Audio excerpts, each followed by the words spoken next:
pertama kita install dulu Nux-nya. Nah, cara instalasi Nux ini ada 3 cara. Yang pertama pakai yarn, itu seperti ini. Yarn create Nux app. Kemudian npm ada cara sendiri, tapi kita pakai cara npx saja. Copy, buka terminal. Biasanya saya bikin project itu di desktop sih. Kita masuk ke desktop dulu, baru jalanin perintahnya. Ini spasi, kemudian nama projectnya kita kasih nama dummy aja. Ini bakalan lama ya untuk bikin project, jadi saya pause dulu videonya. Kalau udah selesai lanjut lagi. Nah, pertama kita bakalan disuruh ngisi nama projectnya, karena kita udah kasih nama direktorinya itu dummy. Kalau misalnya kita enter langsung, itu projectnya otomatis terisi dummy. Kemudian isi bahasanya pakai JavaScript aja. Package manajernya teman-teman mau pakai apa? Saya pakai Yarn. Kemudian UI frameworknya ini pilih yang Tailwind CSS. Nah, untuk fetch API-nya pakainya apa? Saya pakainya Axios. Ini bisa pencet space untuk pilih, kemudian enter. Nah, ini linting tools ya, biasanya saya pakai ESLint sama Prettier. Kemudian testing frameworknya pakai apa? Kalau misalnya teman-teman tuh kebanyakan pakai JS, tapi saya nggak mau ada testingnya, jadinya non aja.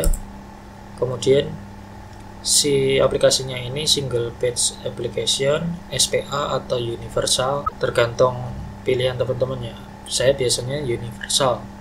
Kemudian deployment targetnya bakalan server side atau static site. Biasanya saya pakai server side. Kemudian ini karena saya nggak tahu mau pilih yang mana, ini kita pilih yang rekomendasi Nux aja. Dan kebetulan saya pakainya VS Code ya. Kemudian continuous integration ini biasanya saya non sih, karena nggak ada CI/CD. Kemudian version control sistemnya pakai Git ya. Nah, ini bakalan install dependensi yang dibutuhkan agak lama, jadi saya pause dulu deh. Nah, kalau udah selesai, ini tampilannya kita bisa masuk ke directory dummy. Kemudian kita jalankan yarn dev untuk menjalankan aplikasinya. Tapi kita nggak mau jalanin dulu ya, kita mau konfigurasi si Tailwind-nya. Nah, biasanya itu kalau bikin project pakai Tailwind bakalan butuh namanya customisasi si Tailwind-nya itu dengan cara mengenerate file namanya tailwind.config.js. Cara generate-nya kita cari di dokumentasinya dulu ya.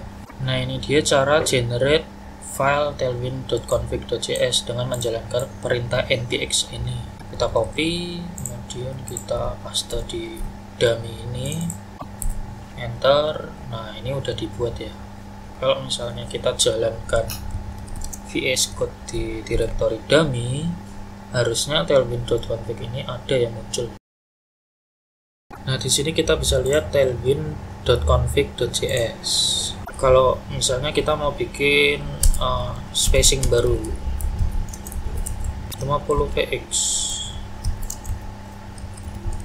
kita coba tes ya dengan cara menjalankan aplikasi dummy ini. Ketik yarn dev di terminal, kemudian tunggu sampai selesai.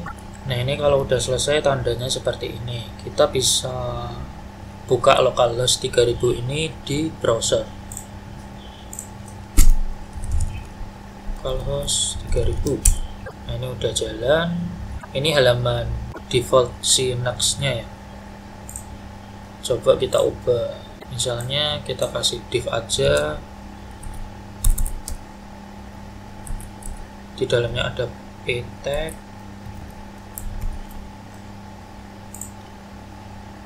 harusnya dia muncul nih p tag. Kemudian kita kan tadi udah bikin spacing ya 50 pixel. Kita coba tes kelas margin 50 pixel.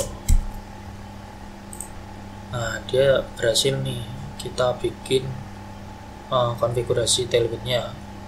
Lalu gimana dengan apply directives? Kan Tailwind itu punya fitur namanya apply directives. Itu apply directives bisa kita bikin di sebentar, kita bikin folder dulu di root projectnya. Kita bikin folder namanya assets. Kemudian di dalam folder assets itu ada folder namanya CSS. Nah, di dalam folder ini kita bikin file namanya tailwind.css. Isi dari tailwind.css itu, nah ini ya, kita isi dengan 3 baris kode ini. Kita taruh di sini.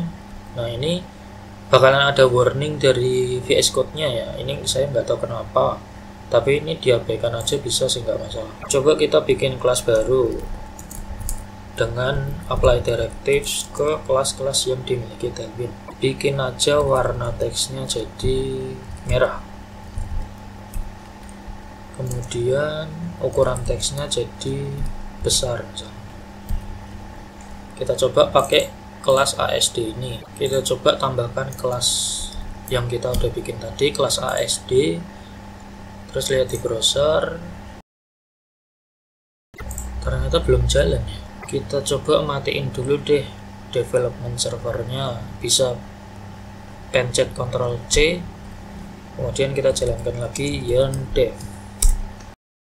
Nah, ini udah selesai. Kita coba buka browsernya. Nah, ternyata udah jalan ya. Teksnya berubah jadi warna merah, berarti apply directives-nya udah jalan.